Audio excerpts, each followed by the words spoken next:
So let me lay out what we're looking at today. The United States and Israel have launched a massive joint military operation against Iran, and the scale of this is something we haven't seen in decades.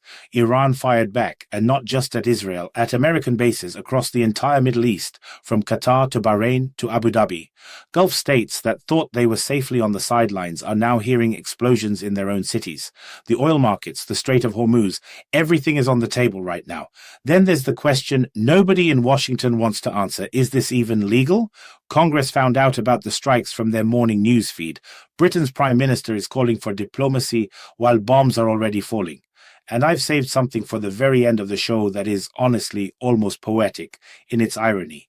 You're going to want to stick around for that one. Before we dive in, if you find value in what we do here, and I mean the hours of research, the fact-checking, the digging through sources, so you don't have to wade through noise and misinformation, hit that like button. Subscribe if you haven't already. And if you're able to, consider sponsoring the channel or using the Super Thanks feature right below this video. It genuinely makes a difference. This kind of independent journalism doesn't run on algorithms alone. It runs on people who care about getting the real story.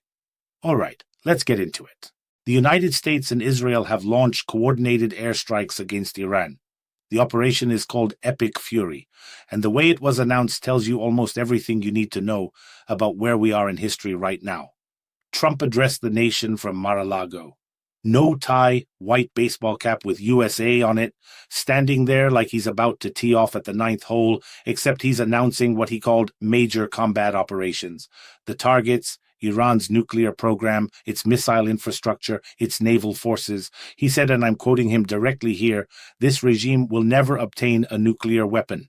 He also warned that American military personnel may lose their lives. Now, here's what most people won't tell you. This didn't come out of nowhere, but it also didn't come out of necessity. This is a continuation of last summer's strikes, Operation Midnight Hammer, which hit nuclear facilities at Natanz and Isfahan.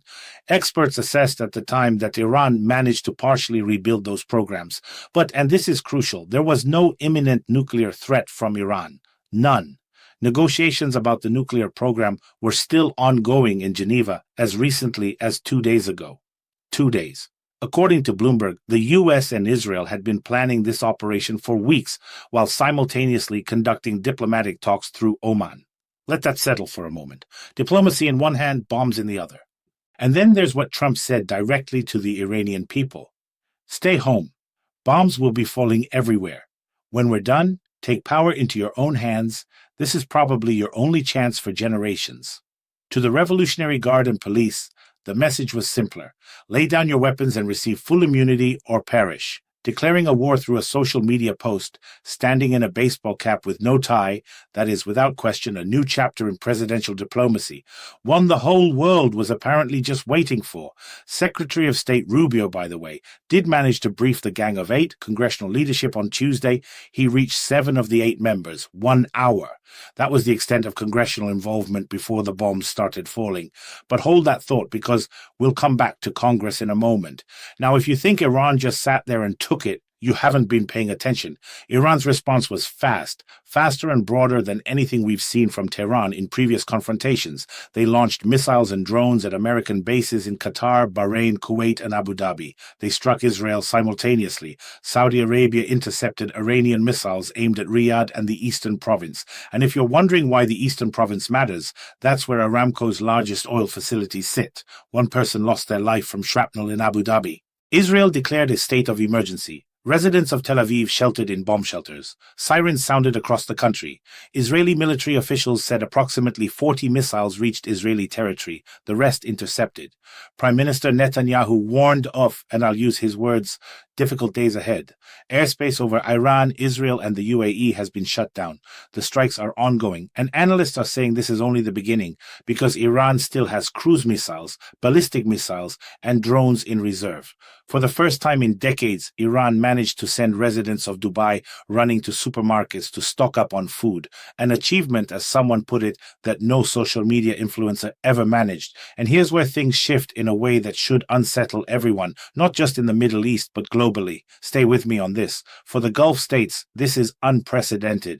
A Bloomberg correspondent in Dubai reports hearing explosions in the city, people panic buying groceries, food delivery apps crashing. Citizens of the UAE, who have lived their entire lives under a blanket of geopolitical stability, are now confronting real military danger on their own soil for the first time. An Omani contact for Bloomberg described it simply, "This is the worst-case scenario we feared." Oman, which had been serving as the intermediary between Washington and Tehran, responded through its foreign ministry with 4 words that carry enormous weight. "This is not your war." Think about that. A country that was helping broker peace is now telling the combatants, "This isn't ours." And there's an unexpected twist here. The crisis has actually brought Saudi Arabia and the UAE closer together. Crown Prince Mohammed bin Salman and UAE President MBZ held a phone call despite months of strained relations over Yemen. The Gulf monarchies are now united in searching for a diplomatic exit from this escalation because their entire economic future depends on it. As one commentator noted, nothing unites Gulf monarchies quite like foreign bombs landing on their own territory. A shame it took a nuclear crisis instead of, say, a team-building retreat. Now let me ask you something. What happens to the price of everything you buy if the Strait of Hormuz gets shut down? Because that's the real question right now, and the answer should concern every single person watching this. 20 to 25% of the world's seaborne oil passes through the Strait of Hormuz. At the time the strikes began, more than 200 tankers were in the conflict zone. Bloomberg reports that several oil fields preemptively suspended operations.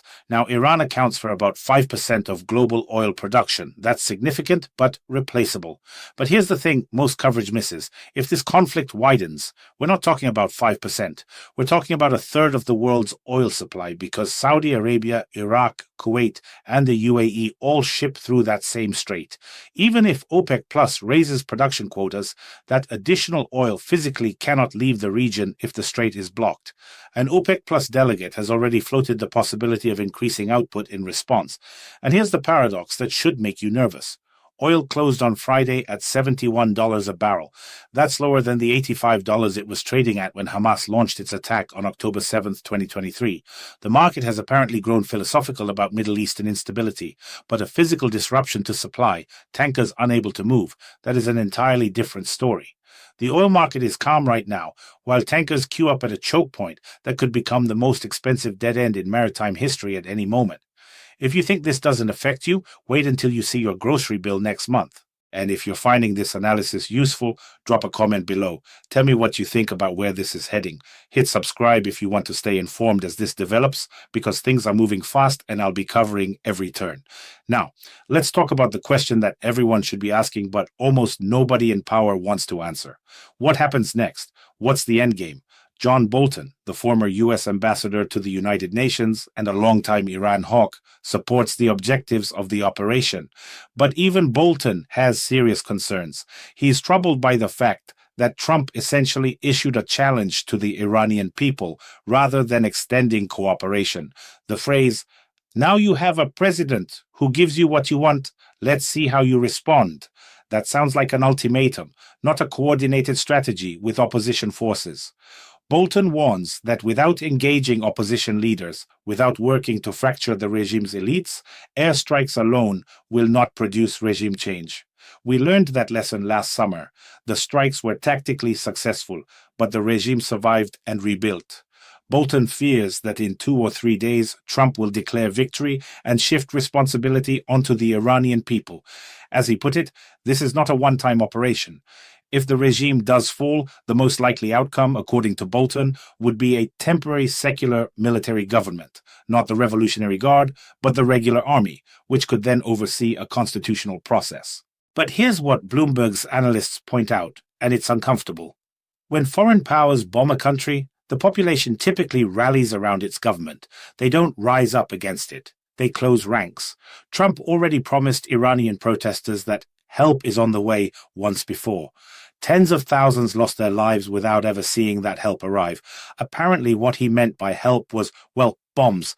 That's the you break it, you buy it dilemma. And right now, nobody seems to have a receipt. Which brings us to Washington, and this part, I think, might actually make you angry.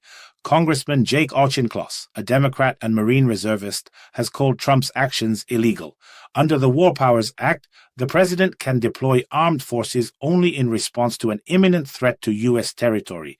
That threat did not exist. Iran poses a danger to American troops and allies in the Middle East, certainly, but not to the United States itself. Auchincloss made the point plainly. American service members deserve a commander-in-chief who justifies his decisions before their elected representatives in Congress. A bipartisan War Powers resolution is scheduled for a vote next week, co-authored by Republican Massey and a Democratic colleague. Senator Andy Kim has demanded an immediate vote. Bolton disagrees entirely. He considers the strikes fully legal, calling them the constitutional authority of the commander-in-chief, and says Congress can simply cut funding if it objects. But Auchincloss went further, and this is where it gets particularly sharp. He pointed to a glaring inconsistency. On Ukraine, Trump yields to Russia's territorial demands instead of authorizing strikes on refineries near Moscow, transferring frozen Russian assets to Ukrainian defense, or imposing sanctions on Russian oil exports. On Iran, he launches a full-scale military campaign. Congress learned about the start of a war from their morning newscast, a perfect illustration of the separation of powers in the age of Truth Social. And across the Atlantic, we get, well, exactly what you'd expect.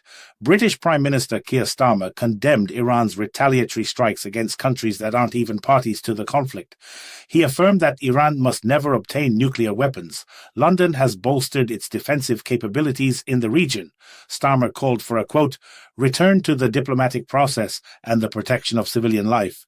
Addressing Iran directly, he said, cease further strikes, abandon your weapons programs, stop the violence and repression.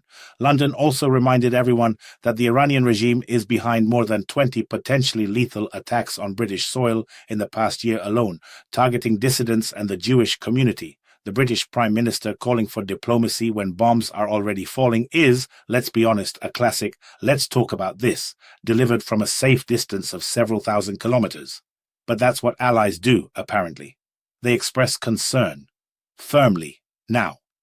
I told you I saved something for the end, and I think this might be the most telling detail of everything we've covered today. It's not about bombs or oil prices or congressional procedure. It's about people voting with their feet. The number of U.S. citizens applying for British citizenship has hit an all-time high. 8,790 applications in the first year of Trump's second term. Immigration lawyers are connecting the surge directly to concerns about the political situation in the United States and a desire for global mobility. There are two paths to British citizenship. Naturalization, which requires 5 years of legal residency or marriage to a British citizen, and registration, available to Commonwealth citizens or children of British nationals born abroad. The UK government is actually welcoming the trend because American applicants tend to be highly educated, high-earning professionals. But here's the irony, and it's thick enough to cut with a knife. Britain leads all nations in anti-immigration sentiment. 21% of Brits call immigration the country's number one problem. So Americans are fleeing to Britain to escape Trump, the very same Britain that 250 years ago couldn't stop their ancestors from fleeing in the opposite direction. History doesn't repeat, but sometimes it has a sense of humor that borders on cruelty. And that's where we are. A world where war gets declared in a baseball cap, allies express concern from a safe distance, oil markets shrug while tankers idle at a choke point, and Americans seek refuge in the country they once rebelled against. If you think you've got a handle on where this is all heading, I'd genuinely love to hear it, because right now, the only thing that's certain is that tomorrow's headlines will make today's look like a warm-up. Every like, every comment, every subscription, it's not just a number on a screen. It's how YouTube decides whether to show this video to 10 people or 10,000. That's how the algorithm works, plain and simple. And your engagement is what keeps this kind of reporting visible. If you found value in what we do here, consider sponsoring the channel or using the super thanks button below. What goes into each episode, the research, the cross-referencing, the fact-checking, the hours of piecing together sources so that what reaches you is solid and trustworthy, that doesn't happen on its own. Your support is what keeps this channel independent. No corporate sponsors shaping the narrative, no editorial pressure, just honest analysis, funded by people who believe it matters. Drop a comment, tell me what you think, push back if you disagree. That conversation is what makes this community something real, not just a channel. but a space where people think for themselves. I'm grateful, sincerely, for every single one of you who shows up here. It means more than you know.